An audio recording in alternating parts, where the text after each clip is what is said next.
Today's guest is Cory Muscara, a mindfulness expert, teacher, and author who has spent over 15,000 hours studying meditation, including 6 months living as a Buddhist monk in Burma. And what makes Cory's story fascinating is that his journey began not with a spiritual calling, but with trying to impress a girlfriend in college. In our conversation today, we explore how his intensive monastery experience, where he meditated for up to 20 hours a day in challenging conditions, transformed not just his understanding of presence and pain, but also how he approaches teaching others to navigate their own human experience. I know you grew up in Long Island, is that correct? Yeah. And I know your dad was a physician, which is kind of interesting. And Mhm. you have a couple siblings. So, what was it like growing up in the Mascara household? What was the vibe like? Um, what sort of ideologies and philosophies did your parents echo to you and your siblings while you all were in your formative years? This is great. We really are going to the early days. I love it. Never started a podcast here. Yeah. So this is fun to think about. I had a great family, and I still have a great family. So on Long Island, a, a lot of people stay on Long Island. There's always this joke of like people afraid to cross the bridge to New York City and beyond. And so it's just like it can get a little insular, which definitely creates an underbelly. But one of the perks for me was that all of my grandparents, all my aunts and uncles, and all my cousins were within 15 minutes of each other. And there was a lot of emphasis on family growing up. Very musical family. My grandfather was a professional trumpet player. I had cousins who were music teachers. So during family parties, we'd be getting together for uh, cousins' birthday parties, all the holidays, and we'd be singing, we'd be dancing, and drinking and eating. Just like big Italian family, and I love that. And that ethos was held in our nuclear family as well. We had dinners together, um, and I think one of the things that I didn't realize was so valuable until later is that my um, my parents really gave us a lot of space to explore what we were interested in and and to do things that uh, were in aligned with what might bring us happiness. There was a lot of expectation for like you're going to need to figure out how to make money, how to sustain yourself, how to build a life. And they always had us like working in the yard, taking up jobs, like being part of the household. So there was an emphasis on work, but there was a lot of emphasis on exploration. And we were my parents had us doing acting classes when we were young, trying different instruments, doing different sports. Um, but if there was something that we didn't want to do, a sport we didn't want to do, we weren't heavily pushed in a certain direction. And if there's something that we were interested in, it was never shut down because it might not be something we can make money in, or it's not something boys or girls do. There was just a lot of space to explore, and for me, at least, like that created a lot of um, comfort for me, like developing and following a certain intuitive guidance that I wouldn't have put that word on it back then. But um, to get to the point where I eventually shifted from thinking I was going to go into finance and business to really getting fascinated with the question of what is happiness, and then asking my parents or telling them that I thought I might want to go over to Southeast Asia and do a lot of intensive meditation practice, and for them to support that. Um, I didn't have a lot of baggage around those inquiries and those explorations as something that like couldn't be done. And I think a lot of that I attribute to having a pretty secure attachment in my family and a lot of space to explore life questions while simultaneously keeping a realistic and practical orientation to what it means to have to like build a life and be a human and be a man and have a family. We're going to get to the monastery and all of that. But before we do that, I want to talk a little bit more about your early days, because you mentioned in your book, and this is the great thing about writing books, right? Especially these sort of memoir style self help books, which I would Mm. describe yours as. Is you really get to reflect back on moments that maybe just walking around living your everyday life you don't really think about, or you filed away into some, you know, drawer in the far reaches of your mind. And you talked about butterflies, chasing butterflies in your yard, and how one day you opened one up, you opened a cocoon up expecting to see some magic, and you just saw a bunch of mush, and how you were sort of devastated because you realized that you were interfering with the metamorphosis process, and how Mm. that sort of became a foreshadowing of the kind of work that you're now known for. So, talk a little bit about that moment and the impression that it left upon you. Yeah. So one of my fascinations when I was a kid, for some reason, was butterflies. It was still when monarch butterflies were popular, and I would just spend a lot of hours in my grade school years during summer, just running around my backyard.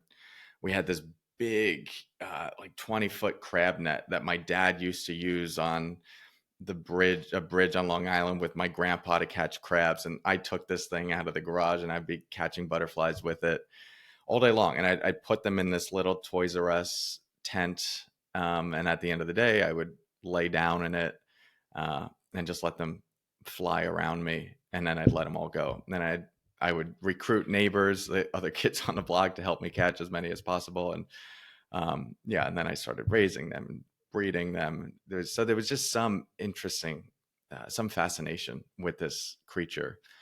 The story that you're alluding to was, in my as especially as I started, and I was very young with a lot of this, but um, there was a point where as I was raising them, they were going from being a caterpillar into a butterfly, and they would go into a chrysalis. Um, and there was one point in particular where I was just, I, it seemed like it might be close to coming out. And I thought that I might be able to, I was curious what was going on. I wanted to know what was happening on the inside. And I don't know, I wasn't really thinking too much about it, but I peeled apart the chrysalis to sort of see and maybe facilitate it happening faster. Um, and obviously it wasn't a caterpillar and it wasn't a butterfly, and it was just mush. And um, that was, I mean, that was probably, I mean, that was a pretty sad experience, but it was also one of my first deep lessons in patience, especially in how I talk about it in the book. That this recognition that there are some things that just need to mature in their own time. Um, and I was always someone who wanted things to happen fast. I still am. I want things to be more efficient, want them to be quick. And that was something that I just remember, like, it was just an important life lesson for me. And now in the work that I do to connect it to that, for so many of us, yeah, there's just certain forms of growth and maturation that need to happen in their own time. There are certain loops and behavioral patterns that need to repeat many times before the system is finally ripe enough to let them go, or to be disillusioned with a particular way of being or thinking or behaving before we're like, oh, actually, this is not working anymore. And so I don't know if it's that experience in particular. I think it's that experience compounded with a lot of other things that has informed this particular dimension of my teachings. But I have a lot of space for people's processes and things that people are like, I gotta get rid of this fast, or I gotta fix this fast, or I'm sick of this.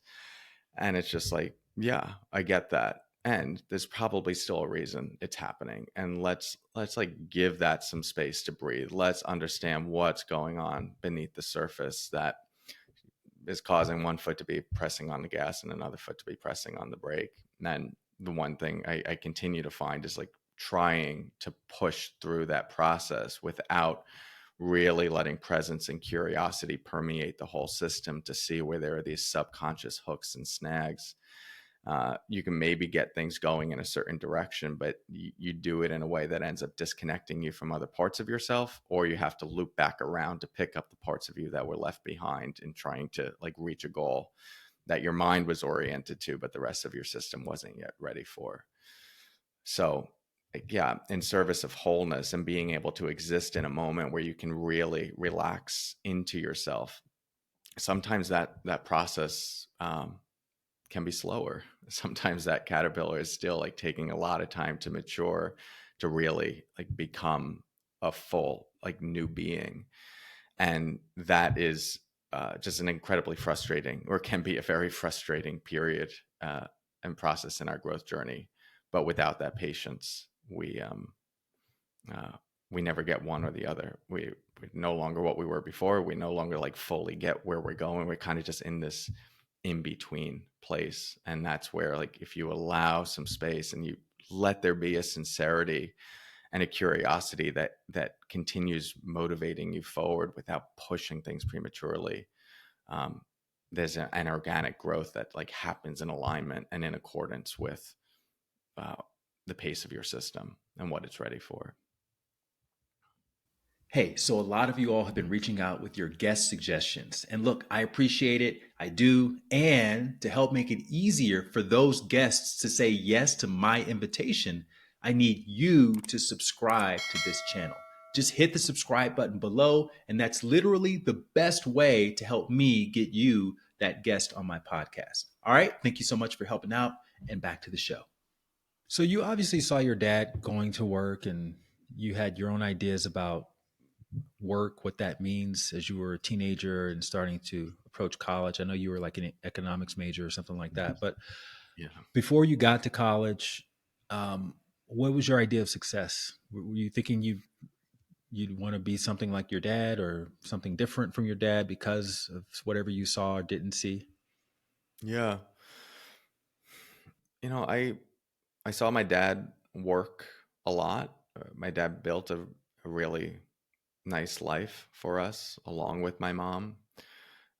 Significantly, my mom was with us mostly growing up, and my dad would be working often long hours as a physician. And no, I never felt a pull toward medicine. I always, for some reason, was more drawn to business when I was a kid. I was like, once I figured out the concept of a garage sale when I was 4 years old. I think it was like I turned 5, and then I just started running garage sales on my block to all the kids, all the neighborhood kids. And my concept of it was, let me just take things from the house and try to sell them to people. Like your old toys or just like No, random like objects from the my house? parents' stuff, maybe some of my own, but why would I sell my own when I could sell their stuff? Right. So So I you're I like was 6 years old in the garage wheeling and dealing. Like, I'll cut you a oh deal. yeah. I'll give you 2 for 1. Yeah, this was I got a kick out of this stuff. I always had a fascination with money and like business and selling things. Very interesting. And even like I remember when I was in 4th grade and 5th grade, there were these little figurines called homie clowns. This was like the 90s. And I'd go to the grocery store with my mom, and they were 25 cents. And so I'd get like 5 of them, and then I'd try to flip them the next day and sell them for $1 a piece to kids. And then when I was in high school, the whole high school, my senior year, knew me as the candy man, because I would go to Costco and I would buy like $100 worth of candy and I'd flip it. And I think at the time I was probably making more money than drug dealers in the school. And so like I had that, and I wasn't like a shithead of a kid. Like I still like took my grades seriously. I still cared. I was still like interested in questions around like, what does it mean to live a good life? Um, but I was like a little hustler back then. So I thought I would, and I was into golf very much. I thought I wanted to be a professional golfer. I was not good enough to, but I was like, all right, these two things line up. Like pursue the golf. If that doesn't work, golf and business tend to go hand in hand. And It's like, I see people who do this, they seem to make money. I could probably make that work. And so I took that to college with me, went to a small liberal arts school, Allegheny College in Western PA. Um, that was at the strong encouragement of my guidance counselor in school, who really saw aspects of me that I wasn't able to see as clearly. And he could see that I really thrive when I'm given a lot of space and attention as well, which can seem space for creativity, but not getting lost. He didn't think I would do well in a big school and get lost in a big system. Um, so he encouraged me going to a small school, which was phenomenal for me. And like the liberal arts education, I was surrounded by, I went there full on, like planning to go into economics. Like I think I did the majority of my major all within my freshman year, but I was meeting peers who were exploring all different subjects and writing, English and philosophy and communication. And I've just always been a very curious kid. And um, anyway, something started to soften this like dense interest in like business and money, and this is what it's going to be. Yeah, so college happens. I have a girlfriend in my sophomore year. Um, no interest in meditation or spirituality yet.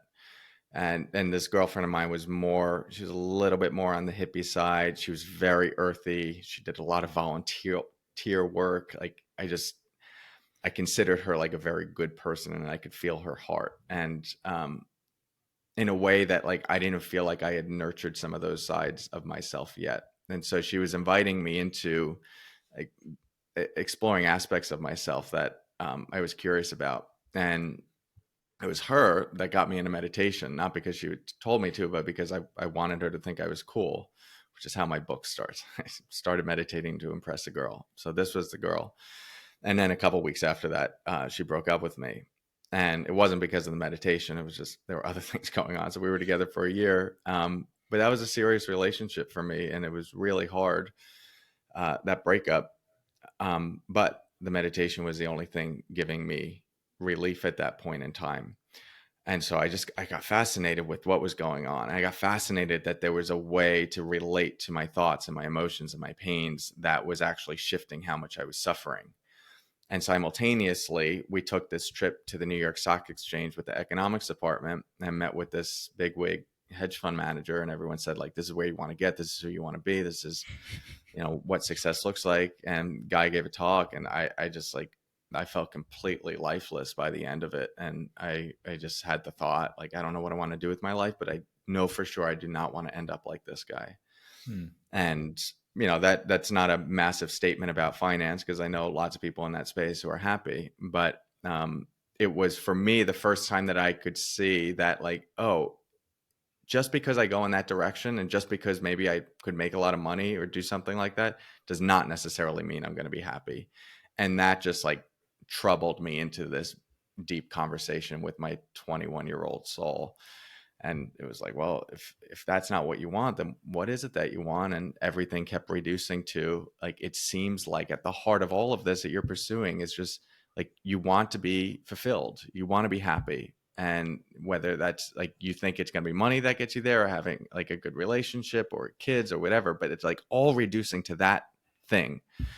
And I remember very clearly the thing, it's probably very simple thought experiment, but at the time it was profound to me, the recognition that, if I had $20 million and my happiness was 80 percentage points, versus if I had $10,000 and my happiness was 81 percentage points, which one would I choose?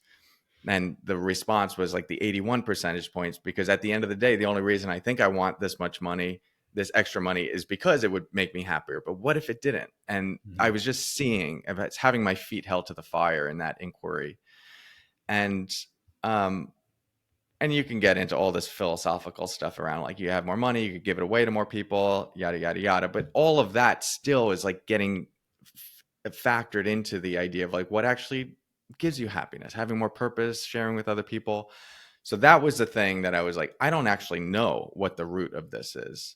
And I could very easily start building my life out of my mind's ideas of what I think is going to make me happy, and come up empty handed, because I'm seeing other people do that myself around me. So that's what started this big exploration for me. And at the time, this is where I owe a lot to my parents, and especially my dad at the time.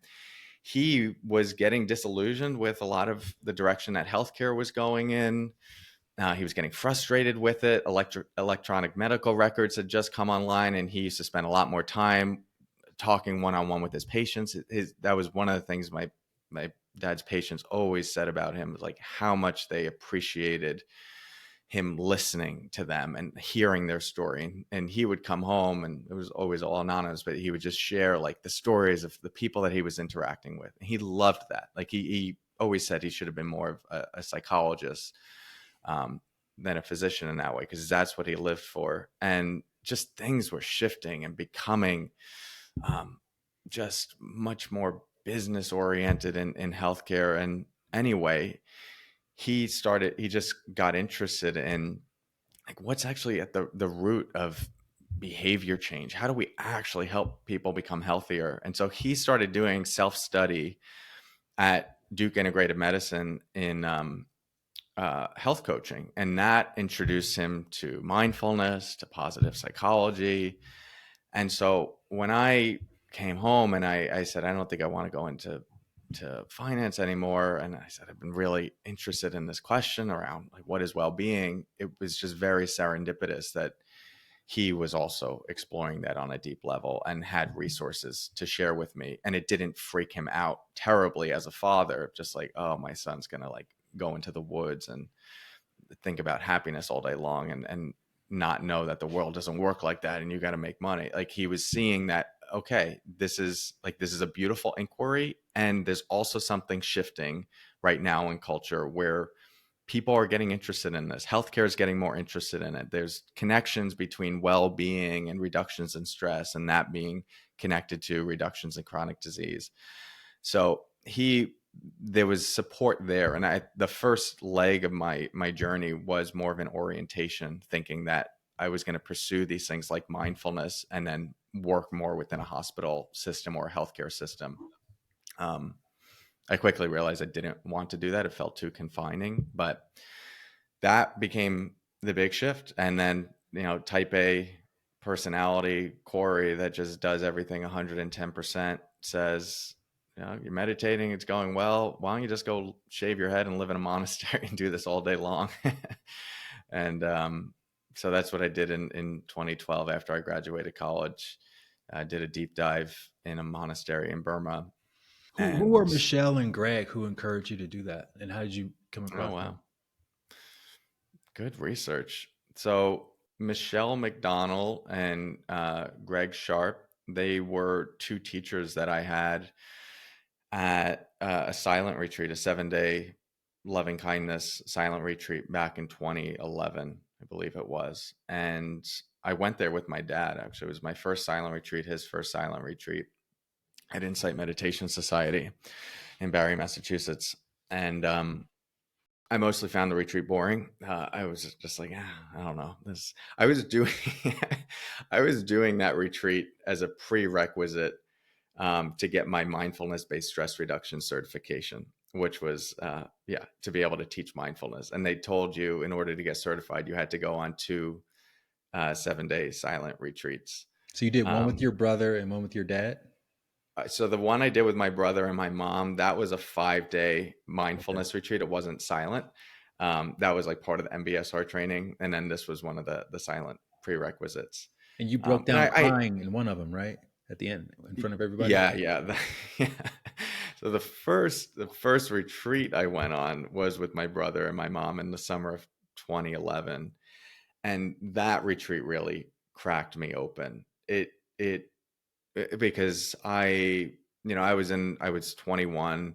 I was in like just used to being in a world of 21-year-olds who are still figuring out their identity and like posturing in different ways. And I was around a lot of good people, but in this retreat, I was, around adults. I was by far the youngest person, my brother and I. He was 19, actually. So everyone had a lot of life experience, and everyone was sharing like the pain that they had been through, and those who have been through some hard things in life like know what it's like to kind of be disillusioned with some of your normal path, of just thinking like, this is what's going to make me happy, or this, just do this and I'll be taken care of, or like get married and it's all going to work out, and just life hits you. And I was like surrounded for the first time by like a room of people who just had more life experience and were willing to talk about it openly and were sharing, and I could feel their heart, and it was inviting my heart to open more. And I remember just feeling like, I want more of this. This is what makes life important and meaningful, this feeling that I have with these people and this level of connection. And that's the one, like at the end of it, when I was sharing my experience, I broke down crying, talking about how there were just so many beautiful people here. And my brother still makes fun of me to this day about it, just because, not that my brother's also been on a beautiful spiritual path recently, but the way I was communicating my gratitude, I was for some reason like banging the microphone against my head, like in this, um, just like, there's so many beautiful people. I was not clueless to what I was doing because I was just so overtaken by emotion. That aside, it was a really precious moment, and it cracked me open. And so yes, that was a different retreat. That then a year later, I did the 7-day retreat, and that's where, even though I was bored with it, I still knew I wanted. Like there was something here, like the people who were teachers of this work, as far as I could tell at that point, they seemed to have something that I wanted. They they didn't have the same posturing and ego that I was used to seeing in like leaders in other industries. Like when someone would ask them a question or challenge their teaching, they would close their eyes and they would ground, and they would respond with warmth while also being boundaried. And I I was like, what's going on here? What do they have that I don't have? And why haven't I seen this before? And the more I talk to these people, the more I hear like they a lot of them spent time on extended retreats or had intensive meditation practices. And so anyway, I'm on this 7-day silent retreat, even on board by the practice, and I'm like, my knees hurt and I'm itchy all the time, and everything feels weird to me. And um, I just wanted like think about other things. I still was connecting to the reality that like there's something in this. And um, so I talked to two of the teachers there, or one of the teachers, Michelle McDonald, who was a very well trained Vipassana teacher out of Vipassana, Hawaii. And I told her, I said, listen, I just graduated college. I think I want to do an intensive retreat like I hear a lot of these other teachers have done. I don't know what it looks like. I don't know if it's like an eat, pray, love thing. I don't know if I'm supposed to go to India or something. I told her what I was interested in, and she was able to gather it, like put it together. And the other thing I said was, I want it to be hard. Like I want this to be difficult. I want it to crack me open. And this is again part like some of my conditioning where more is better and more intensity means I'll get more out of it. It was very young, uh, and naive, but it was very sweet to look back on. Anyway, she said, okay, well, Greg, that's where Greg Sharp comes in. He has a list of monasteries in Burma that he's put together, and or I think he might have put it together just for me. Um, yeah, I forget what it was. He said, but maybe she said, like, talk to Greg. Greg put this together for me. He gave me a list of monasteries, and they said, these are all good. We've been to these places; they're well vetted. And if you want like really good one, a really tough one, go to this place. And that was Si Gong in Pandita Rama in Burma with Sayadaw U Pandita. And I didn't know who Sayadaw U Pandita was at the time. I knew that Michelle was sharing these wild stories of a teacher that she had been with in Burma that was like very intense and very strict and would call people out in the monastery if their eyes would look at the clock during a meditation talk. And I was just fascinated with that stuff. I was like, man, this doesn't sound like anything to do with like Buddhism or spirituality, and I'm kind of into it. Anyway, it turned out that that was the guy that I was going to practice with, and later on found out he was just like a world renowned meditation teacher who influenced the Dharma in the West in a very significant way, but was also very intense.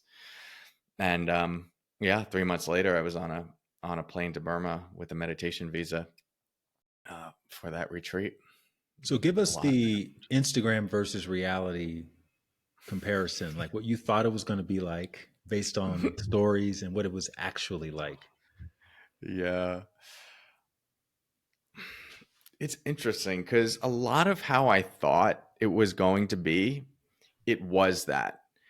It just was not as fun to suffer as I thought it was going to be. And again, like this is 21, 22-year-old boy. If this sounds ridiculous, it's because it is ridiculous. I didn't have enough life experience. I romanticized the idea of pain. I um, I also didn't know what I was getting into, but I knew I knew on paper that this being in this monastery involved every single day. You have to wake up at 3 a.m. You don't go to bed any earlier than 9:30 p.m. So you're sleeping like less than 6 hours a night. You have to do a minimum of 14 hours of meditation a day. And that's alternating an hour of sitting meditation and an hour of walking meditation. There were two small meals at 5:30 a.m. and 10:30 a.m. and you fast the rest of the day. And that was before intermittent fasting was cool. And there was no reading, no writing, no listening to music, no contact with the outside world. I knew all of that. And I was like, sign me up. I want it. Was there seva? I, Did you have to like clean the floors or anything? in this particular monastery, you didn't. And in most Burmese monasteries, you don't, which, everywhere else I've been since then, you do have to. But no, they want you practicing in like that particular way as much as possible. And so there's a lot of volunteers in the monastery that are taking care of food, that are cleaning. You have to take care of your own quarters. But no, so it's nonstop like traditional meditation in that Mhm. regard.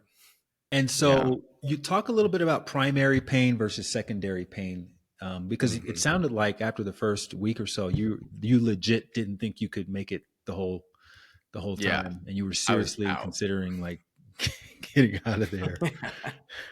Yeah. So the primary pain versus secondary pain, that was the first big insight of that retreat where the physical pain was unbearable for me. I had never experienced anything like that. And I put my body through tough stuff prior to that. I had done a lot of jujitsu and, you know, ice baths and Tough Mudder type things. And so I knew like a certain kind of physical pain, but this kind of physical pain where you just have to sit in it and be with it, and you can't run away from it, you can't get super tight and push through it, you just have to like relax into it. That was very new, and it brought up a lot of emotion, a lot of fear, a lot of agitation and discomfort. And Are you allowed to move or scratch, or you have to be perfectly still the whole time? yeah, you're supposed to be still, but like it's impossible at that early stage with that many hours per day. So like, yeah, I was wiggling around like a worm, and I'd sometimes get up early, and but you'd get yelled at, not loudly, but they tell you like, hey, you got to go sit back down, or like, why weren't you at this meditation? So they're monitoring you, and I I was just like, this is way too intense. And not because I didn't want to be, I just literally felt like there's no way I could do this for 6 months. My body is in shearing pain, and especially my back. I've always had very tight hips. My body in general has always been pretty tight. So I couldn't find a comfortable seated posture. When you go to monasteries in the West, here in the States, and most places now, like they give you lots of cushions, right? Yeah, You could build like a bolsters throne. and Yeah, yeah, all it's that. They don't. beautiful. You didn't have any of that?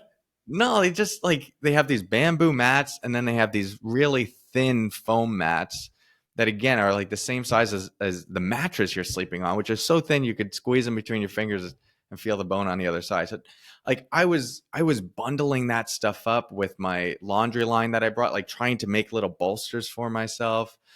And oh, it was awful. It was so uncomfortable.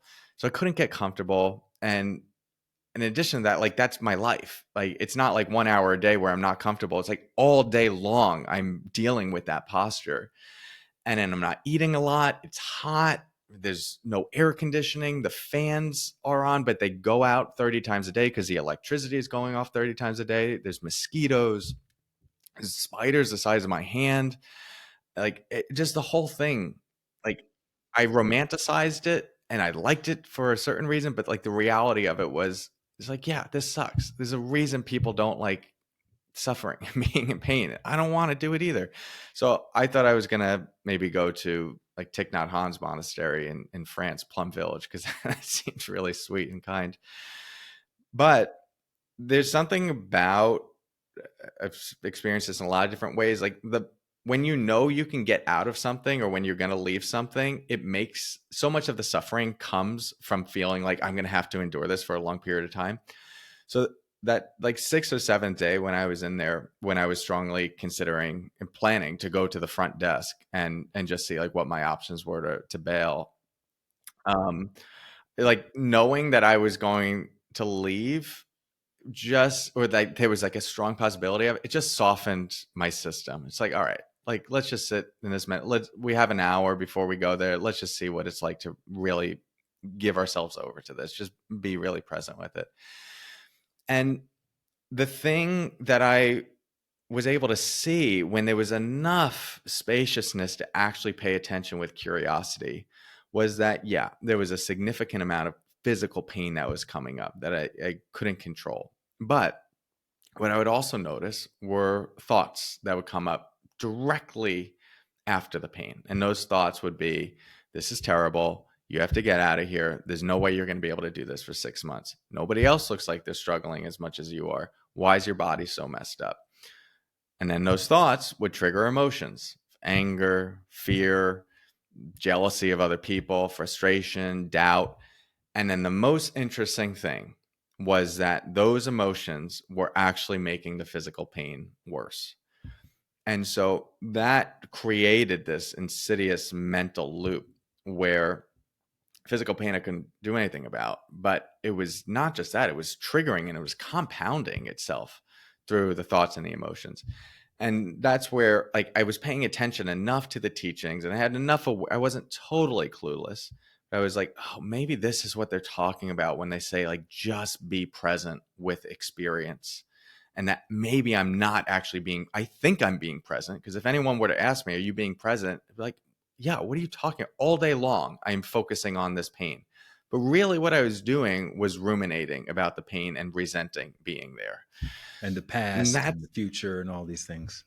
yeah, exactly. And so once I saw that there was actually a way where I could, mindfulness 101, just watch the thoughts come and go, but then just bring the attention back to the direct sensations of the pain, I was no longer triggering that mental loop and therefore could turn up and down the amount that I was suffering.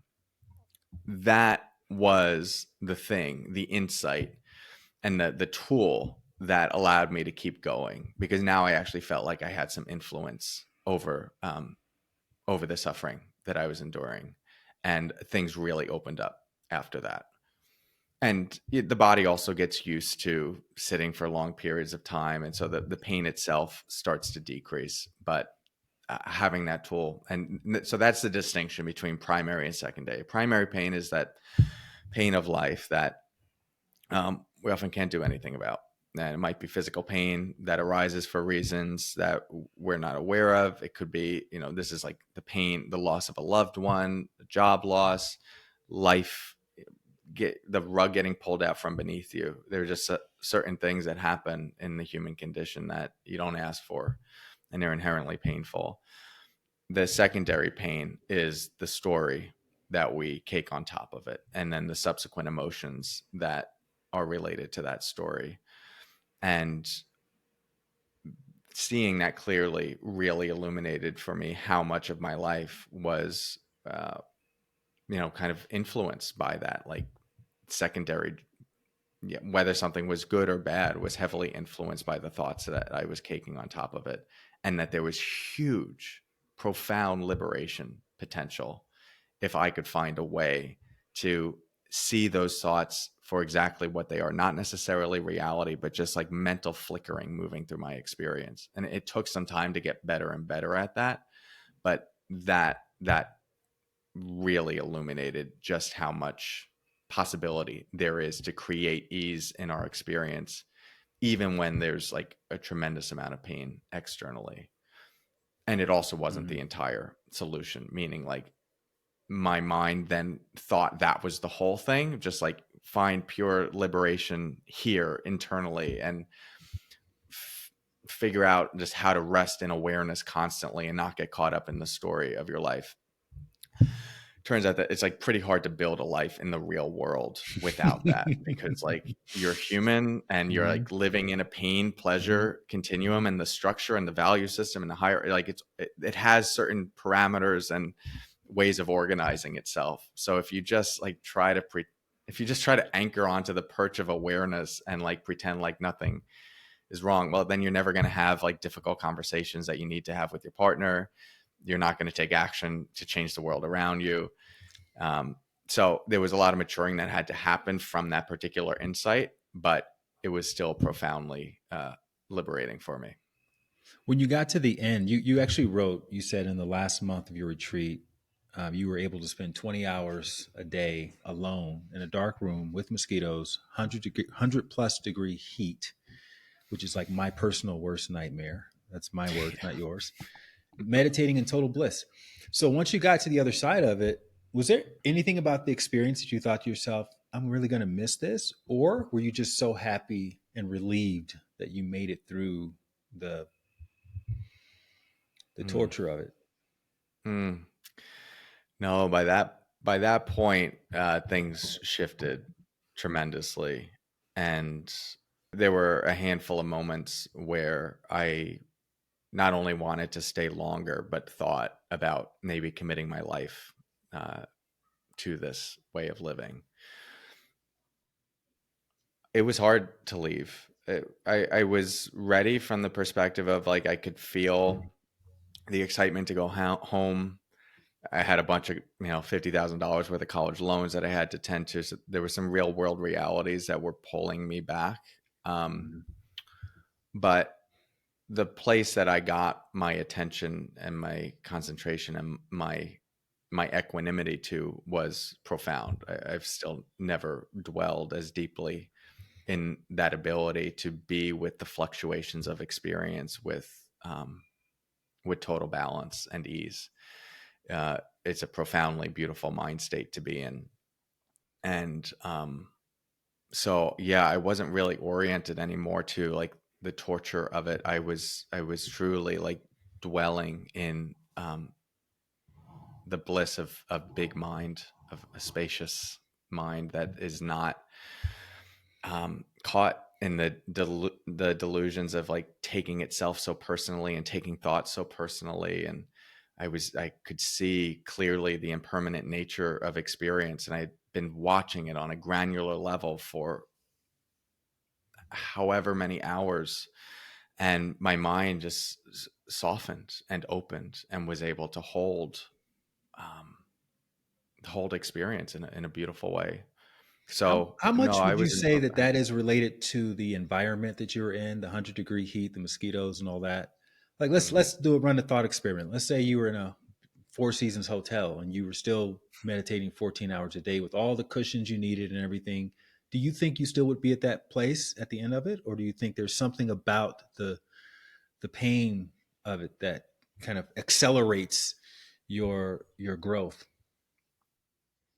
I think there's different theories to this. I mean, the Buddha's whole thing was right, like the middle the middle way, like that it doesn't need to be austere suffering and this ascetic life, but it also doesn't need to be pure indulgence. There's some teachers that will describe pain as the doorway to nirvana, like, so liberation. Hmm. And one of the reasons that is because it's such an anchor point for your attention. You can't run away with from it. And so it forces you to meet the realities of your relationship to experience. You're seeing, like, I'm my body's in pain, I'm in emotional pain, and I am just like hating and resisting this. And the more I hate and resist it, the more I suffer. And like, so the only time that you get any ease is when you let go of that.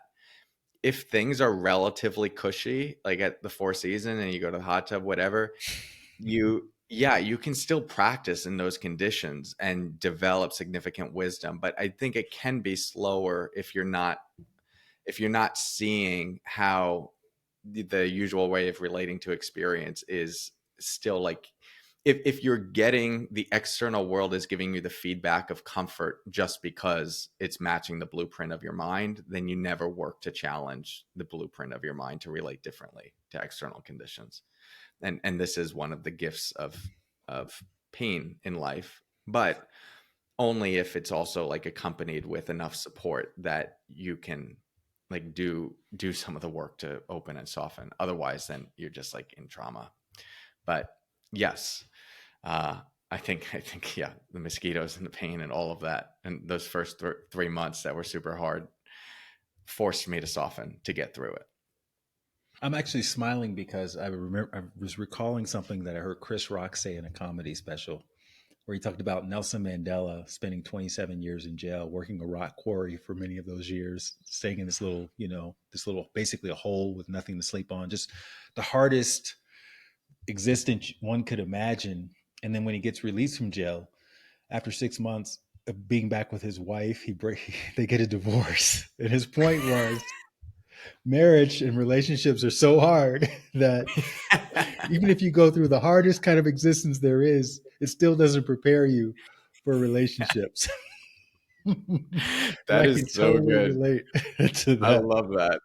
That's so good. So I want to talk to you about relationships and how all this translates, because I know you said you just Yeah. got married and everything. But before we get to that, Mm. your dad hit you with a little dose of reality within a couple of days of being back home, Yeah. suggesting that, hey, now that you're not in Monkland anymore, you gotta ante up like the rest of us and go find a job and get to work. Pretty much a So direct quote. Yeah. so Yeah, and it was, what was your idea? Like, what am I going to do with this knowledge and this awareness, and how am I going to yeah. monetize this? Yeah. Yeah. Well, so that was interesting, right? Like, I had I had this like entrepreneurial spirit pre spirituality, and like I had an intuitive sense of how business worked. And um but when I came back, like I was very okay with, like, I was just leading purely with heart. It was just like I touch things in a big way. I'm okay having very little in this life, and I just want to share this work. And I definitely won't say, I won't make it out like I have not been seduced by things in life. The further I got away from that experience, that has really always, like, consistently, I've just seen how malleable the mind is and how much it can get seduced, even when you do get anchored in certain truths and Hmm. reality in the heart. Um, so I've had to make sure I tend to that knowing. But I came back, and yeah, there was a spaciousness and just like trust in like how life will unfold. Um, but I was living at home and I needed to make money. And, that sentiment from my dad came from, like, it was just one morning where I think I was sitting on the couch meditating, and he was going to work and my mom was going to work and my brother was in school, my sister. It was just like, we're all doing, like, this isn't, you got to make sure still how the real world works. And he was right. It was also coming from some fear as a father, and I think he wasn't giving me enough credit for, like, that I was tuned into a lot of that. Um, but like the only reason I was able to do that was because he and my mom were working, and there was a home that allowed me to sit on the couch and meditate, like, in that period of time. So, um, yeah, 23 years old, like, time to figure stuff out, and a lot of things just unfolded in a stream of yeah, following this like stream of openness. So my first clients, I went to a chiropractor's office when I got back because my back was all messed up, and I that was the only way I knew how to take care of that at the time. And um, I was talking to a woman at the front desk. She was asking about my experience, and I was telling her. And granted, like I was 6 months like in deep samadhi concentration. Like I came back, I was like, I wasn't on this plane anymore. I was like open and spacious, like angelic, um, which I attribute to the practice. Nothing special about me. So I'm walking in there. I got these like flowy yoga pants on, and I sit down, and there's this guy who's like biting his nails and anxious. And true story, he turns to me and says, "Hey, man," his name was John. Um, "Do you teach?" He said, "I like last week I was with my therapist, and my therapist said, aside from you going and living with monks, I don't know how to help you anymore." And he said, "I think you're my monk." And he became my first student. That was John Wilson. Shout out to you, John. And um, he was dealing with anxiety, and his friend was struggling with depression. I worked with them that summer uh, for an hour once a week. I gave them everything I had. It was like $30 a person, and they really transformed that summer. They were both teachers. They went back to school the next that fall, and everyone was very curious what happened, and they would share. And then the people that they shared with, they wanted to work together, and so then I ran my first group. And most of it was just teachers that came from these two sharing with other people, and things built from there. I started the Long Island Center for Mindfulness. Groups went from like 5 people to 10 people to 20 people, and then and then to like 100 people. I would do a weekly group, and then I started running retreats, uh, 5-day retreats with small groups of people, then 2-day retreats with 100 plus people. And from there, things just slowly grew. Then I started doing more stuff in corporations and speaking engagements, um, and yeah, there's a lot of stuff that happened along the way. But the business side of it was, yeah, it was good that I had some intuitive understanding of like kind of how to grow a business, and didn't have too many subconscious blocks, money blocks around like putting a price on offering this work, which a lot of teachers at the time that I was encountering, and peers of mine who were very well practiced and had a ton to offer, had really significant psychological blocks around charging for this work. And Mhm. so they had to keep their full-time jobs, and they would try to teach on the side. And I ended up mentoring a lot of people along the way to help them work through those psychological blocks.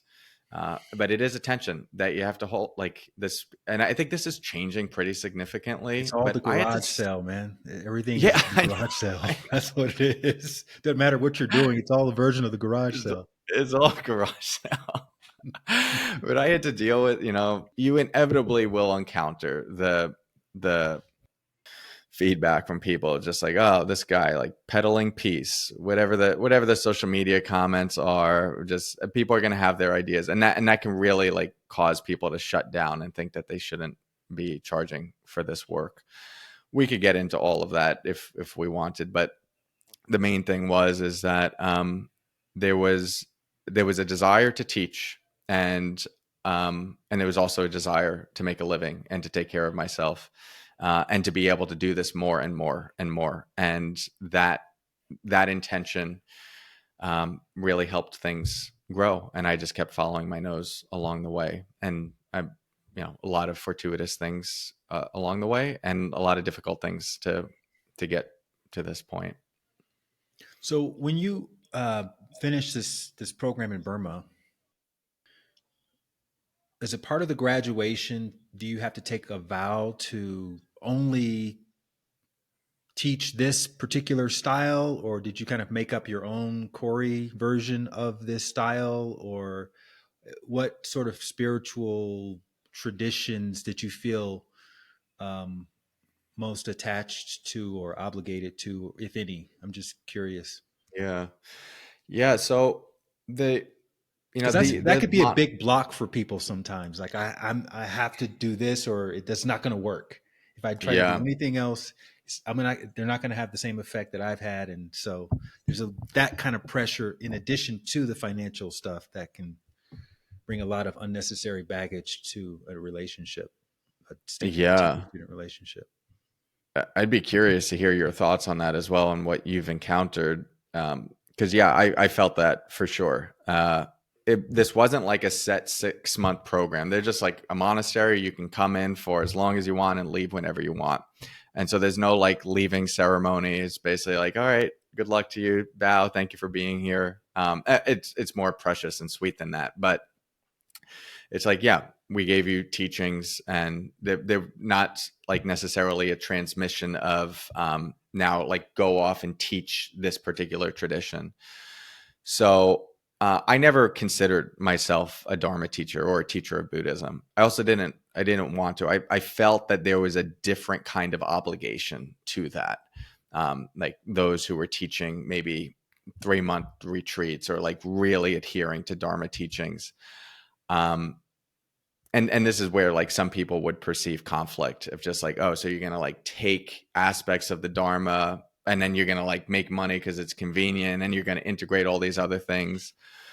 Like I can see that perspective, and I also could see all the aspects of like the ways I learned and the ways that the Dharma was offered to me that also um, where there were some holes or where I thought certain truths that I didn't think the Dharma owned um, like could be understood through different lenses, or like even things like Ericksonian hypnosis and NLP, some of the stuff that I explored earlier in my training and aspects of health coaching that facilitate behavior change, that I was like, this stuff's really important. And there's some times where like, yeah, penetrating into the nature of experience is very powerful, as you might do into Vipassana with Vipassana. But there's other things to like make behavior change or shift how you perceive something subconsciously that really have an impact on how you show up in a relationship or how you might work through some of these psychological blocks. So it became a foundation of how I teach, but I was always integrating a lot of different stuff. And yeah, so there was a little bit of a snag with that initially, just like, what does this look like? What am I hanging my hat on? What do I put on a business card? Do I have to adhere to a tradition? Um, but yeah, it's all kind of like integrated and worked itself out in a way that I feel very comfortable with. Beautiful. But Yeah, I kind of had the same thing. I think with anything, when you're teaching something or when you're sharing something, you have to give space to finding your voice. And what you start to do in the beginning is you just parrot what you heard from other teachers. But ultimately, what you're teaching is your perspective on the teachings that have impacted you. So um, you're not stealing anything, or you're not doing anything appropriate. You're just speaking your truth. That's all you're doing. And I think it takes a little while to get there. I do think it's good to adhere to some sort of constraints and restrictions, if mm, you found them helpful for you in your own journey. But ultimately, you're not a proper teacher until you can start speaking your own truth and teaching from your own direct experience. So that's what I found. And yeah, how did you work through things maybe like within a particular tradition that like where there was a ton of gold, but there were a ton of things that gave you question marks or didn't solve certain questions for you? Would you did you explore a lot of other paths as well to like flesh out your understanding of what you teach and like create your own body of work?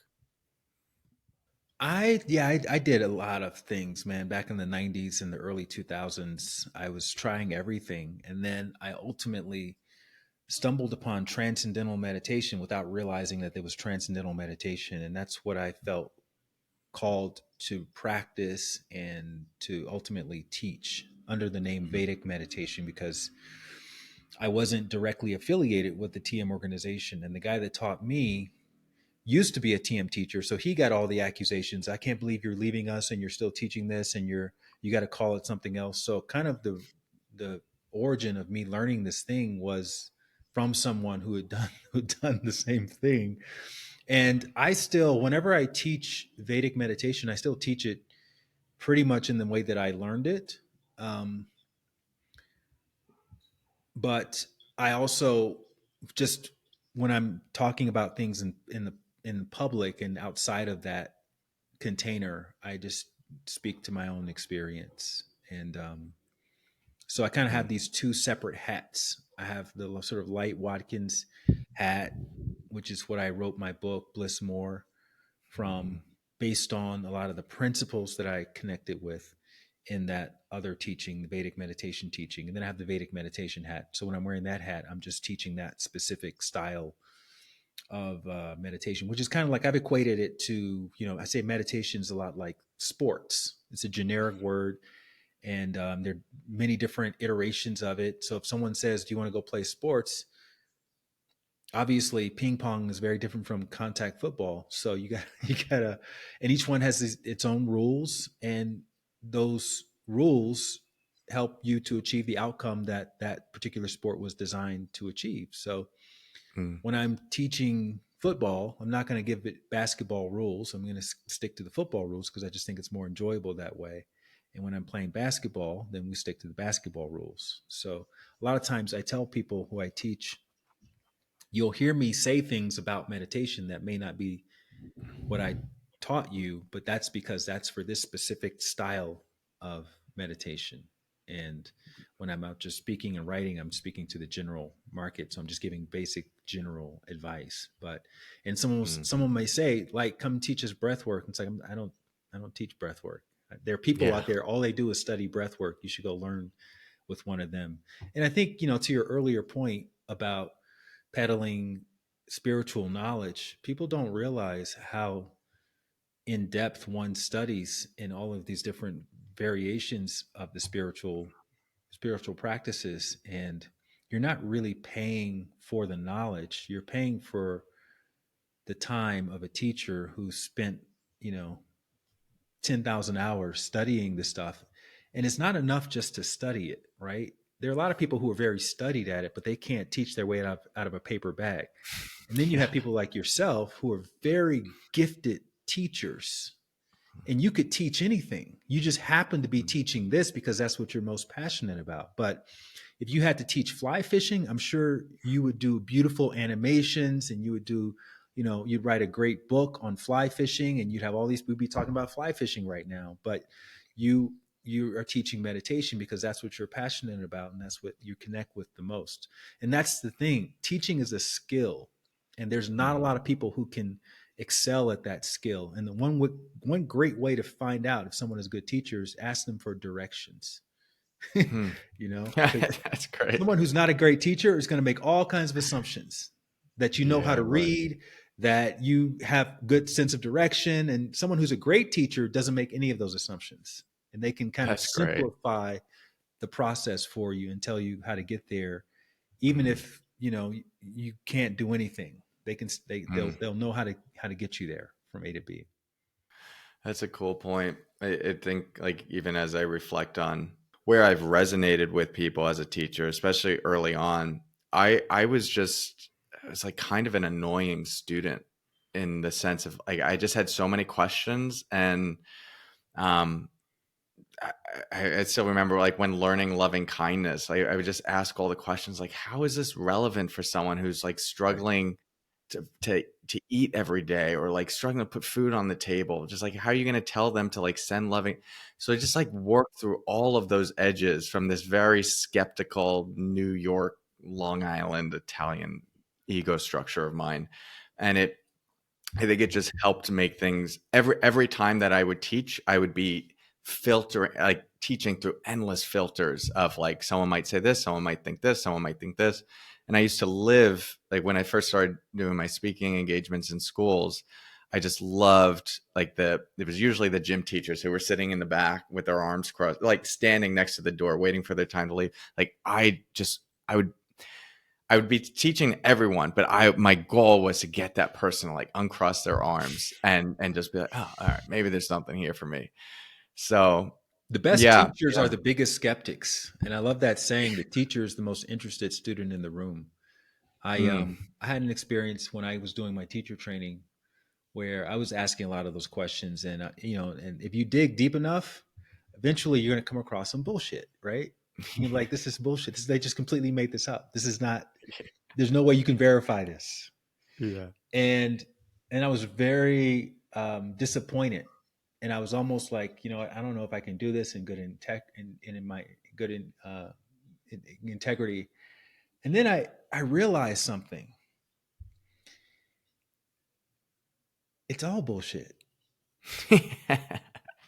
Everything, right? Like if you look at any spiritual tradition, any religion, and you look deep enough, you're going to come across stories, mythologies, things that don't make sense, things that don't add up. Even like laws, like you look at modern day laws and you look at how they originated, you know, sayings, the rule of thumb was based Mhm. on how big a stick could be if you were going to beat your wife with it. And all these kind of things are just completely, if you dig deep enough, you're going to come across some crazy stuff. and Mm. and I got to this point with it where I thought, if I'm going to buy into something that may or may not be true, does it empower me to be the best version of myself?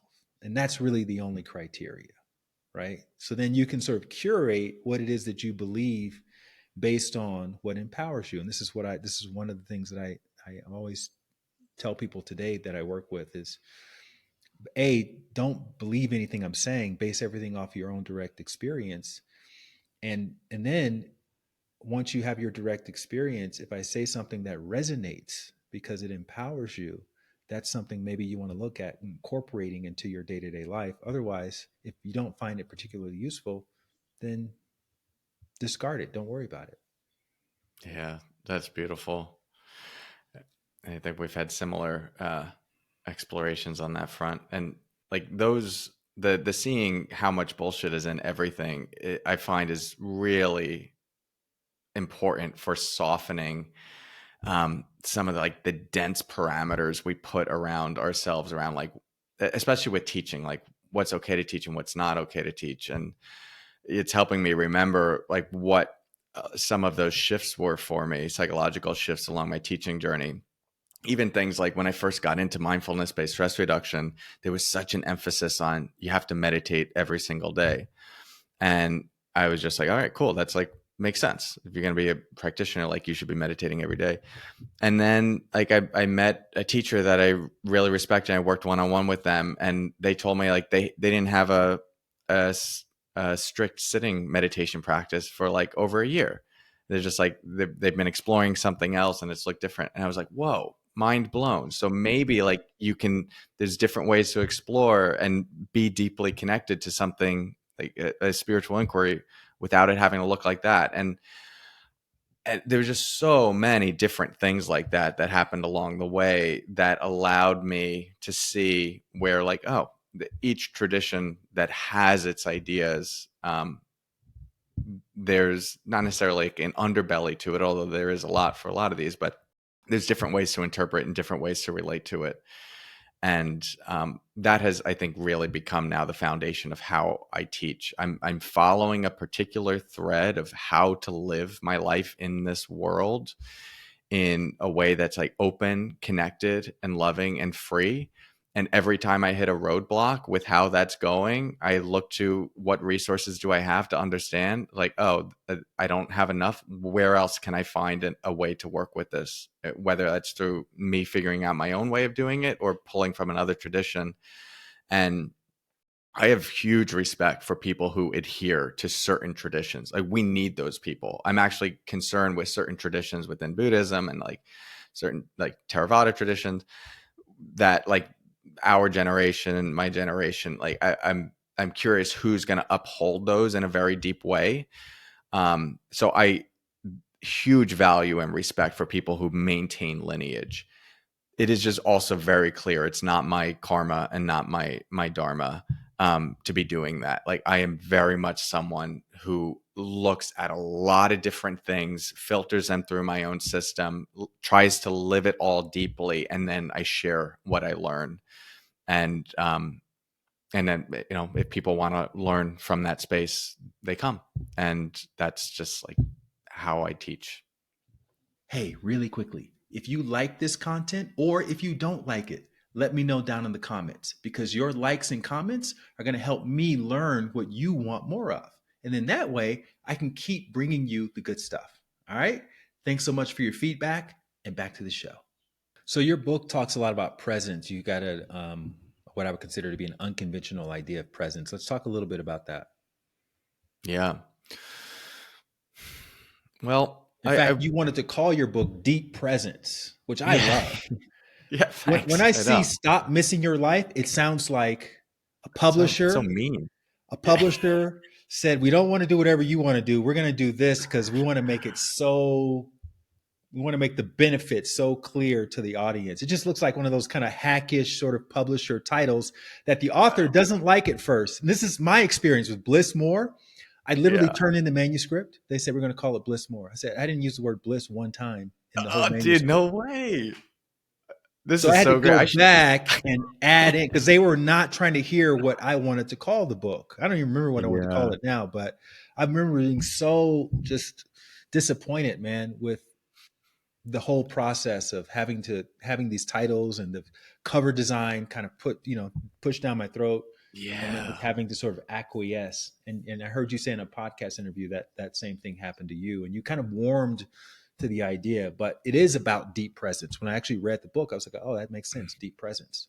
Yeah. Thanks. Yeah. The response to Deep Presence was that it sounds like an 80s porno.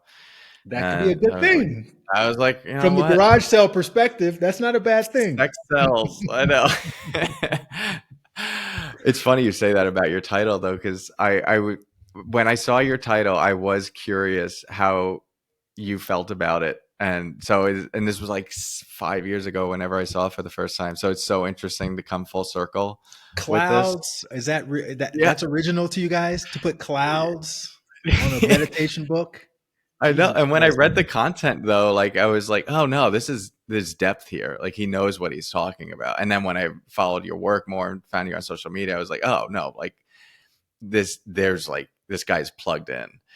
And but it's so interesting what a title can do and what it transmits. And yeah, that was a huge learning for me. I will never abandon myself in that process again, which is one of the reasons I'm so grateful to now, like just to have an audience where I don't have to rely on Mm-hmm. big media or publisher to say like, yeah, I guess you know best what resonates. It's like, no, I have years of knowing that this resonates, and we're gonna go with it. And if not, it's like, okay, then. But you gotta. That's uh, I had to work to get that access to that now. I was like, this Um, is my first book, first time working yeah, with a publisher. You guys obviously know better than me, so I'm going to surrender over, give you the benefit of the doubt. And I'm never like you, I'm not doing that anymore. yeah, They can kiss my yeah. butt. Good, yeah, good for us, brother. It feels good. So I even texted my agent 6 months ago, and I was like, "Is there any way I could change the title of my book?" Because I was just getting feedback from people who were like, "I just love this book, but like I don't the title." And she's like, "We could try." And I was like, "I don't even care anymore. I don't want to go through it. Let the book be out there, and it's a great learning experience." Are And you working on another book right now? not yet, but it's there's something percolating. So but that one I think I'm gonna like write my own and then take it, to a publisher. Uh, I'm not sure yet. There's so many ways, like, and I'm curious what you think about I'm just this going to now. But like, self-publish from here on out, man. This doesn't oh, make sense to go interesting. through a publisher anymore. No offense, but if you have your own audience, the publisher doesn't really market your book for you. Everybody knows that, right? You talk to any Yeah, author. Maybe if you're like Malcolm Gladwell or Michelle Obama or something, they'll assign a PR person for you because they've invested, millions of dollars. But if you're just a regular Joe, you have to pretty much do all your own marketing. So Yeah, don't even get me started on PR companies. No offense to anyone in PR. There's a value. It's just got to be done well. Anyway, But presence, yeah, let's talk so about presence. presence, right? So yeah, I kind of start the book by, this is like again my skeptical mind, but talking about how the idea of just be present has become a bit of a catchphrase and just like hangs on the wall with the live, laugh, love decor.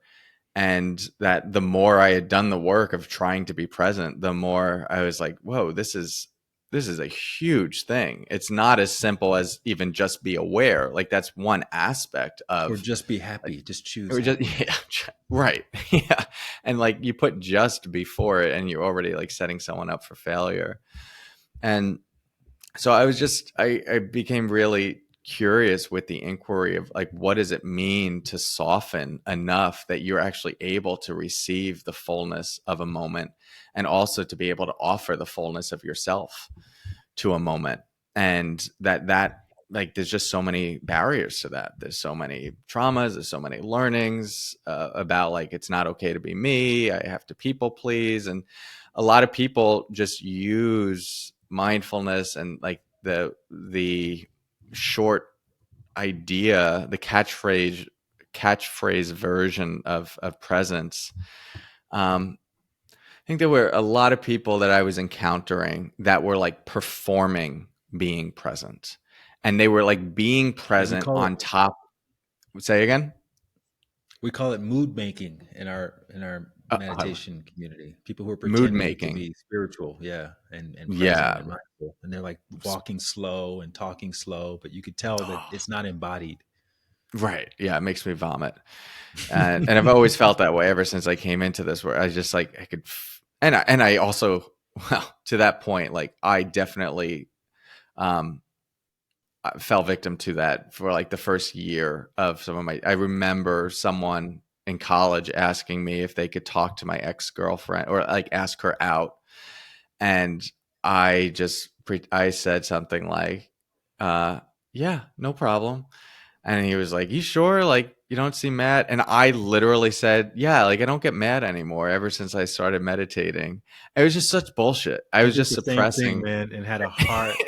I didn't talk to this guy for like a year after he did that. Yeah, I I And I just had to got take super passive responsibility for aggressive. that, because he asked me, he said it, but and I was like, I was pretending like, yeah, it's fine. I don't own her. You can do whatever you want. It's fine, but it wasn't fine actually. Yeah.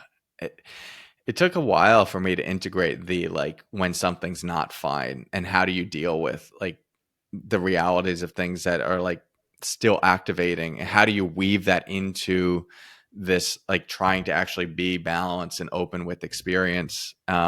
That's one of the reasons I also became like disillusioned with certain traditions that I just felt like didn't have answers to those questions for me. Hmm.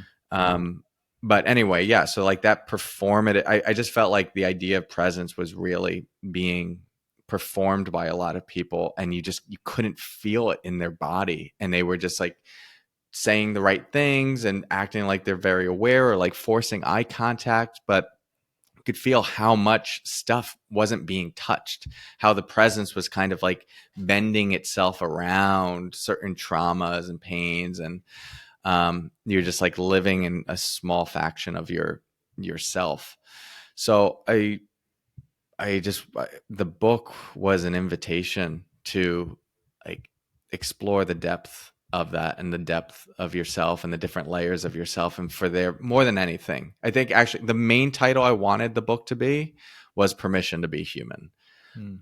And because that's really like at the heart of it, it's just like it's an invitation to be with and to meet and to explore all the different facets of your humanness, Hmm. um, with love, with presence. And then if you can do that, like then real presence, real felt presence is emergent from there. But it's not something like an idea that you perform. It's like you let that loving curiosity touch all the things that you think shouldn't be touched. And then there's something innate in you. Like presence is just it's innate, and we're kind of like getting out of the way of it we're letting it meet all the parts of us that have like dried up and live in fear, and then we're also letting it express through all those things.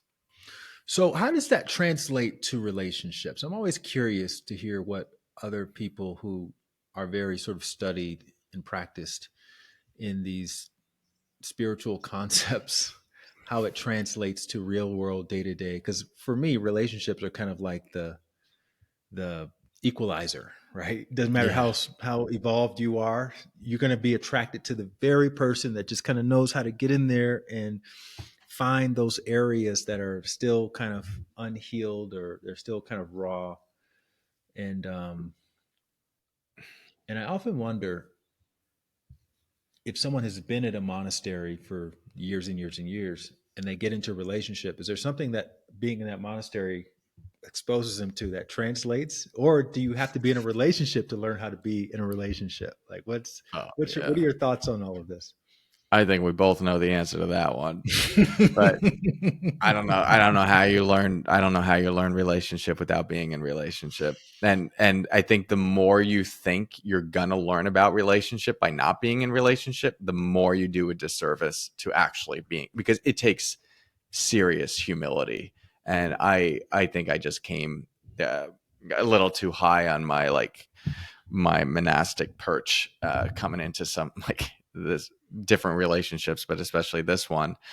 Um, there were ways that like I was shut down to my experience, that I was like judging my wife, who was my girlfriend at the time, for being too expressive, and ideas I had about what it meant to be on a spiritual path that like she wasn't doing. And um, they were just very distorted, and they were also just like limited ideas of yeah. My wife brought me into a whole new embodiment in myself, uh, and a lot more space for the human condition and me. So Was she patient with you, or did she call you out on your BS when it came to your sort of higher, I don't know, higher than thou attitude around, hey, I'm more evolved than you are, so you should be listening to me? Or how does that work? Because then you also have the masculine and the feminine. You want to lead, and you want her to be somewhat sort of a willing follower. yeah, yeah. But so and then there's the whole thing of submission. I don't want to submit. So what is all that? How does all that kind of, because I haven't worked that out for myself yet, so I'm just curious what your experience has been. Yeah. We're still always working the edges of that. So my wife is like very feminine in a lot of like the classic, not in like how some ways that work can be interpreted as like uh dainty. The feminine from like the perspective of like feels a lot, very intuitive, very like fifth dimensional vertical being, where it just like has access to certain knowing, um, and um, and a lot of permission and space for experience to move through her. Um, and all like and has done like a lot of uh, a lot around like with her menstrual cycle. I talk about the menstrual cycle in my book for this reason. Like a lot of how we integrated some of this was also just like building our relationship around like the cyclical nature of her cycle, and like what it means for me every day. I wake up and I'm kind of like happy to be awake and happy to work and like sit down at my computer, and oh, now it's done. It's like, how are you, sweetheart? And it's just like kind of like the same hormones every day pretty much, and just like experiencing someone who is like very deeply embodied and in relationship to their cycle of just like what does it mean to be a masculine support to that process, and what does it mean to be in relationship to something that's fluctuating, and not to feel burdened by that, when it was like easy for me to be bachelor Cory just in my world like every day kind of show up the same way, but to actually like let that transform me and open me up and expand my capacity to hold like the full range of life. Um, And so, yeah, we worked through a lot had to soften and open in me to like even move beyond my ideas of the kind of woman that I thought I was going to be with, or like what I thought like a good partner would be.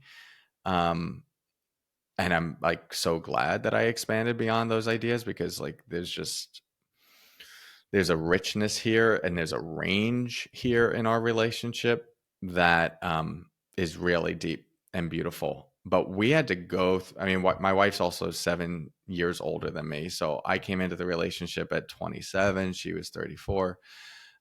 We had to work at a lot of different things around like kids and timeline and working with a particular like feeling a particular pressure to make a decision, to know what's going to happen, and me kind of being stuck and blocked, trying to break up at times, feeling like we were going all in, but like not. It took a long time to get to the clarity and the knowing that actually became the foundation of our relationship. And we had to work through a lot of what I would call like, one of my teachers described it as like we front loaded a shitload of karma, like things that we had to work through to get to the clarity of being together. Um, and then when that came through, which felt like a miracle when it happened, it's just so clear and true, and that becomes the foundation of us being together. Let me ask you, Yeah. I've heard a lot of women say they want a divine masculine man slash spiritual man. Obviously, someone who's familiar with you and your work would put you in that category. Maybe they'd put me in that category as well. I'm curious when it comes to being attracted to someone. Can you think of maybe two or three characteristics or traits in the woman that you just kind of we're talking just universally or generally for a divine masculine man? What kind of things are you attracted to? Permission in to like be in the full range of their experience, and like the clarity that comes from that permission, like not feeling blocked, like I shouldn't be too much, or I should be tight and small. Like that is a huge turn off to me, which like in a lot of the classical cultural conditioning that like tells women what men want, it's often interpreted as like they should be small and quiet and behaved. um, I can feel that. I can feel the trauma around that. I can feel the conditioning around that. And like what brings me alive and what brings my masculine alive is when like I feel my woman in her body, expressive, like with permission. And obviously that can go out of bounds sometimes. It goes out of bounds when it's like trauma related. And so like I view my role as the masculine to like create a solid container that allows that expression to be there and to feel safe, so that it doesn't go out of bounds and become to the point where it's like it's hurtful. Um, so yeah, so embodiment, permission. What do you mean when you say permission? Well, let's say um, what might be the opposite of permission. Uh, all the different internal blocks that we have around I shouldn't express a certain way. I shouldn't feel this particular emotion. Um, I shouldn't. You mean like internal permission? They give themselves Yeah. permission to just be Sorry. themselves. They're not Yes. asking And you for permission or anything like that. yeah, it's a spacious. It's like if we were to connect it to the book title, like Permission to Be Human, Hmm. I think there's so much cultural conditioning for women, and Right. like I have a lot of understanding and um, respect and grief for a lot of how that cultural condition has arisen and what the impact has been. Um, but a lot of it is to like stay buttoned up, to Right. stay tight. So the permission I'm talking about is like an internal permission to feel what one is feeling and to be in their body, to have to like claim an intuitive knowing, to Right. trust a certain knowing. You to wrote in your move book, through. you said the one of the greatest benefits of meditation for you personally was you became your own best friend.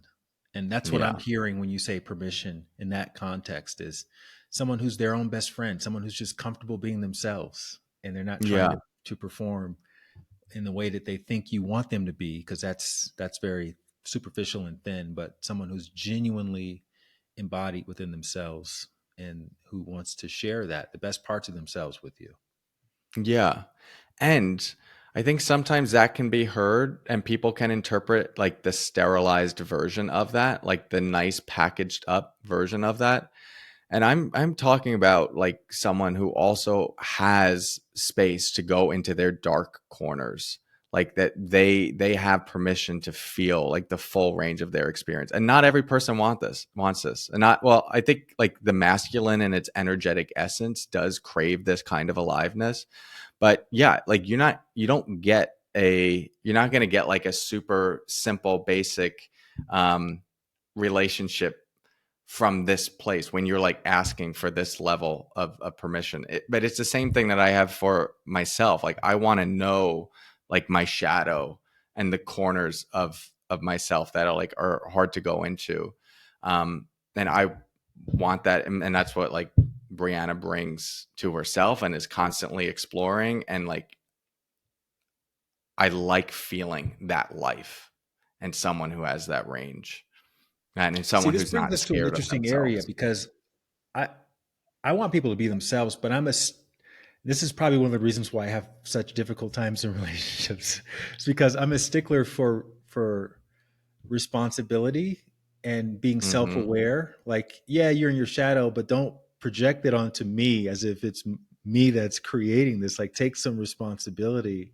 And I'm happy to sit in it with you and be there with you and hold a space for you, but I think there's that line that can get crossed so easily when they kind of project their shadow onto you and say, if you weren't like this, that, the other, I wouldn't be like the way I'm being right now. And I don't know. I'm still struggling. Maybe I'm not as evolved as some people are, but As me. I still struggle with that. No, totally. And I do too. And I definitely what I'm saying is not for people to just spill their trauma on you. Um, and to not take responsibility. And I think like the reality of going into some of this stuff in a conscious relationship and in a relationship that is choosing to like descend into these different areas that you might not be able to do without another partner, like it's inevitable that it will get messy. um I just haven't seen it otherwise. And um so yeah, like accountability and responsibility is huge. So I'm not talking about like exploding on the other person. And it's good we're talking through this because like I don't, it's not like I teach polarity work and I don't teach a ton on like certain relationship dynamics. So I'm talking through some of this with you in real time. But it like I think what's sexy to me and what's compelling to me and what brings me alive is a woman and is my woman like having that interest to explore those places in herself so that the shadow doesn't subconsciously come out on me. um, and the more those things get integrated and explored and the more that darkness gets owned and shifts from like an evilness to actually like a raw power, like there is so much feminine power that's like caught in even like the witch wounds. And this like the generational trauma of being called out by other people and being too much, like there's stuck energy there. And yeah, like I think a lot of us men are terrified of that because sometimes how it first comes out can be like explosive and like has a lot of pain. And like that's where we have our different healing places to go to allow that to resurface so it can be integrated and so that energy can get released. So that's that's what I'm interested in. Like, what does that full expression and look like? Um, but no, I don't like when it hurts me, and I don't like when it comes out with a lot of pain, and I don't like when I get blamed for something that I shouldn't be blamed on. And we've had a lot of arguments about when that happens and when I do it as well. But I'm here for it. And the thing for me is like the decision to go into this relationship came from true self. And that's a whole other conversation we could go into, of like how we discern that, like that spacious, quiet knowing. What's the resonance of self versus what's the resonance of conditioning or trauma or control or infatuation. But that foundation is there. And there are times where I get activated and parts of me get triggered and I just like can't stand this person. And we work through that. And everything regresses. It comes back to the baseline of us being together in truth. Um, and so when all of that noise settles, it's like, yeah, of course, we're here. Like, and we're signing up for this thing. And like, we love each other. And because of that foundation, there's a lot of space to explore and to play and to make mistakes, and to grow through that. Yeah, we're gonna have to do a whole other separate episode just on relationships because there's so much to talk about.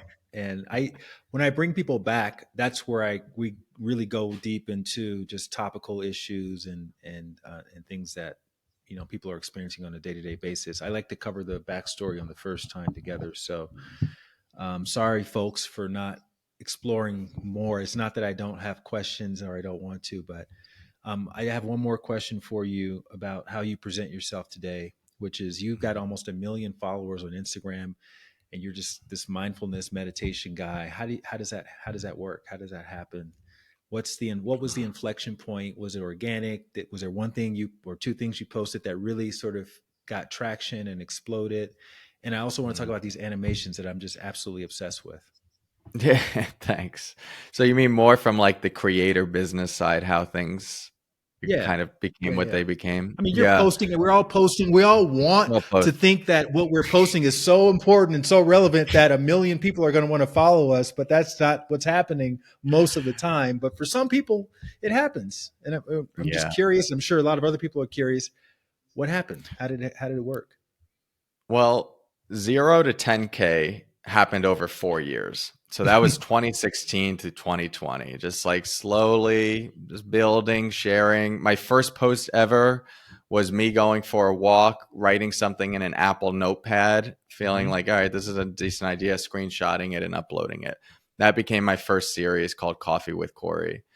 Um, and yeah, in 2020, my business went from being in person teaching and retreats and speaking to virtual. And that's when, and then I started also just teaching a lot more on social media. And I was seeing like, oh, because there's no geographical barriers, everyone who follows me on social media can also attend these events. So it became like an integral part of like how I share my work and how the business grows. Um, so 10K to 100K then happened from 2020 to close to 2022. 100K to 300K happened from 2022 to 2023. Uh, and then 300K to, well, let's say 500K, 600K happened the next year. And then, yeah, the next like 400,000 have happened within the last 3 to 6 months. So, yeah, you do get a bit of this exponential curve. Part of that is the nature of growth that like compounds on itself as more people come in, more people see new posts, and then they're more likely to get shared. But you also just get better at figuring out what kind of how to write content in a way that hits the algorithm. And my content is broken up into several buckets.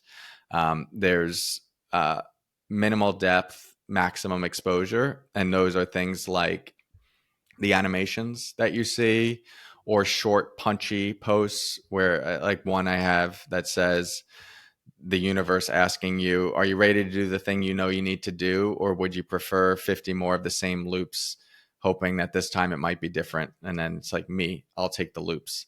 Stuff like that is like So there's not a a ton of correlation teaching. between not going too deep and getting more eyeballs. Definitely. But if you could get something deep with eyeballs, that is the holy grail for getting if you want more followers. And so there's one post that really moved the needle, that's pinned on my profile, and that's the I spent 15 hours a day with one of the toughest Buddhist monks on the planet. Here's what I learned. that I was going to call it 100 or like 30 insights from 200 days of silence. But my friend Dan Go, who grew big audiences on different platforms, he was helping me on Twitter, and he's like, no, do this hook.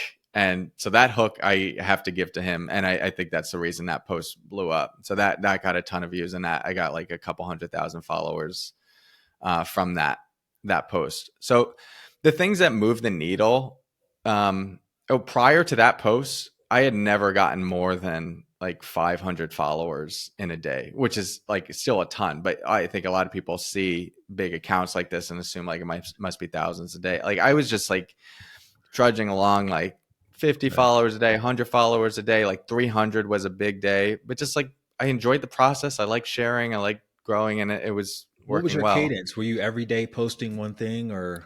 During the pandemic, I was doing I was doing between 1 or 3 times a day. There was a period where I was doing 3 times a day. Now I just do 1 time per day. Right. Um, and so content, right? There's the maximum exposure, minimal depth. That's like animations, those short posts. But then there's like maximum depth, minimum exposure. That's for your existing followers. That's where you see me do like 8-minute, 10-minute videos. That's never going to hit the algorithm. That's for Mm. the people who are already here that want teachings. And then there's like the in between. That's medium depth, medium exposure, like kind of goes deep, and is going to hopefully hit the algorithm. Those can take off in either direction. You might do a ton of good teaching in that, or you might get a ton of exposure in that. Um, but that content is broken up. Like 20% is for the maximum exposure, 20% is for the maximum depth, and then 60% is for like in between. I remember And back when Dan was at like 100 something thousand, and he's really like, I see he posts kind of the same thing all the time. Like, yeah, yeah, the old people had it right. We go to bed early. It's like the same I post know. every 3 days, and his thing is just exploding. Are you guys both following the same sort of school of thought, or what is the resource here? Mm, no, so yeah, Dan. I mean, Dan doesn't track Instagram as much. He's on He's a right Twitter now. guy. He's Twitter, LinkedIn, and he's going hard on YouTube. What all of those guys did, like the Dan Co, the Ben Meir, the Dan Co, not to be confused with Dan Go, Hmm. like a lot of those folks, they figured out Twitter. If you could figure out Twitter, you could basically thrive on any other platform, because it teaches you how to write things in a catchy, controversial, engaging way. And then they all just like they moved to LinkedIn, then they moved to Instagram, now they're moving to YouTube. Um, so yeah, I mean, he just like figured out, to his credit, like he just showed up and kept doing the work. But you can repost a lot of stuff. If you look at my posts, I'm often reposting stuff every 6 months, sometimes every 3 months.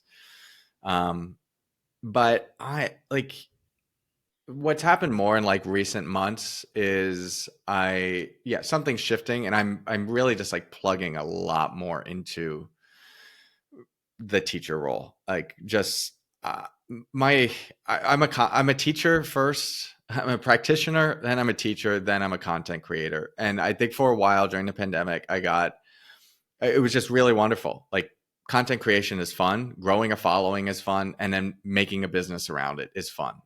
This is the 5-year-old who is running garage sales on his lawn, so I'm not going to pretend like I don't like and enjoy making money, and that I don't enjoy the business side of my stuff. It is very fun to me. So I market, and then when I teach what I marketed, I am like fully dropped into that. And just like what I'm finding lately is that the more that I am just plugged into my practice and my life, and then sharing the aliveness of that, the more the social media is like taking care of itself. So I'm trying to be off of it a lot more. I have my assistant posting for me. I write, she posts, and then I'll check like once a day, sometimes once a week, to just see like if there's anything that I need to track. Otherwise, I could get a little too obsessed with it, because it's very addictive. But for those who want to be in the addictive nature of it, like, yeah, there's a learning curve with it. And how does it work? Yeah, look at people like Dan Go. Dan Co is another one that, if you want to look at like good threads, Ben Meir does stuff. not just as name like a bunch of dudes, like bro dudes who like conquered Twitter, but those are just some of the folks that I saw have success on lots of different platforms. But figure out a problem that you want to solve, like really connect to it, really live it. And then, yeah, you got to learn how to write about it. It's not one thing to just like be in it, immersed in a deep way. There is a skill to learning how to write about these things and how to say things in a catchy way. So if you want to study some of how I've done that, you're welcome to. But unfortunately, I don't teach this stuff. So I don't have my like 5 bullet points for how to do it. Your free I would just ebook say and like, your all of that yeah, on how to go yeah, viral on Instagram. But also, man, yeah, look, you woke up on December 15th, 2022. There's no indication that you're going to go viral that day. You just have to be no, consistent. And I think more than anything, you want to paint yourself into a corner where you commit to something. Whether it's you get one like, whether you get 1,000 likes, however many, it doesn't matter. That's in my experience, the couple of times that I've gone viral and gotten tens of thousands of followers from one post, it was just because I was consistent. It wasn't because I had the perfect idea, and it's never the one you think is going to be viral that goes yeah, viral. It's always like this random thing. You're like, I can't believe 3 million people have viewed this. I yeah. It posted the is most true. random, like on a Sunday. I just didn't have anything to post, and I have this sort of archive of videos that I've watched that I've personally been impacted by. So I just literally went and just reposted this video, someone else's video. It was like a channel or something like that.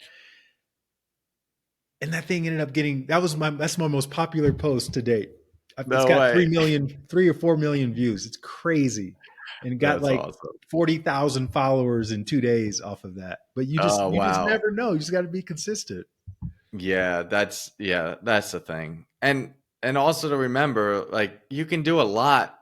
I don't know why people might want to have more of an audience, but like if you're like Light and me and you use it for your business, then know that you can do a lot with a small audience. Like I was blown away what I was doing with like 10,000 people. Or the reason I kept growing and did 4 years from 0 to 10K and just that like slow process was because it was great for business as well. It was a great place to advertise. One simple tip for anyone to maximize whatever following you do have on Instagram stories. If you want to maximize viewership there, don't post multiple stories. Let whatever you have go right now, go for a full 24 hours. Let it go dark, meaning there's no post for like a few hours, and then just post one single slide on that story. And it's best if it's like a compelling picture of you with some text and then the CTA at the bottom. Or I just find black screen with white text and CTA works well. But that will, if like for me, if I do multiple slides, I might get 5,000 views on each one. If I do one, it'll be like 40 to 80,000 views. Mm-hmm. So it's a little hack that I can offer that I definitely know works. Beautiful, man. Well, look, we got to do it again. If you would, Yeah. you'd be interested in coming back on, I'd be honored. And but I think this is a good place to end it because people have been hanging with us long enough. Yeah. And Thank you, man. you have a couple of offerings right now, right? That people Yeah. can dive into to learn more about your work. What I would say to folks, the best place to start is just my 30-day course called the 30-day Fresh Start course. I've had about 5,000 people go through that. It's a reason I positioned it as my main flagship program. It's good. It has a lot of street cred. People have big transformative experiences going through it, and it's accessible and user friendly. Every day for 30 days, new topic, new teaching, and new practice. So if anything here resonates and you want to go through that, just go to my Instagram profile and click on the link in my bio. That's the place to start. Otherwise, if you want to just follow along, lots of free teachings on Instagram. And would love to hear from you of how this episode landed. Beautiful. And you have a podcast as well. I do. I haven't posted on it since September 2023, but it's called Practicing Human. There's over 700 solo episodes on there. Um, and that's another place to check in. Amazing. Awesome. Thank you so much, Thank bro. you, Light. Yeah, really appreciate it. Absolutely. Thank you so much for watching. Just FYI, we post a new video almost every day, so make sure you comment and subscribe below so you don't miss out on anything. And if you enjoyed this video, I think you're really going to love this one as well. And if you ever want to see a playlist of all of my podcasts or all of the plot twists or any other category of videos, you can find links to those in the description below.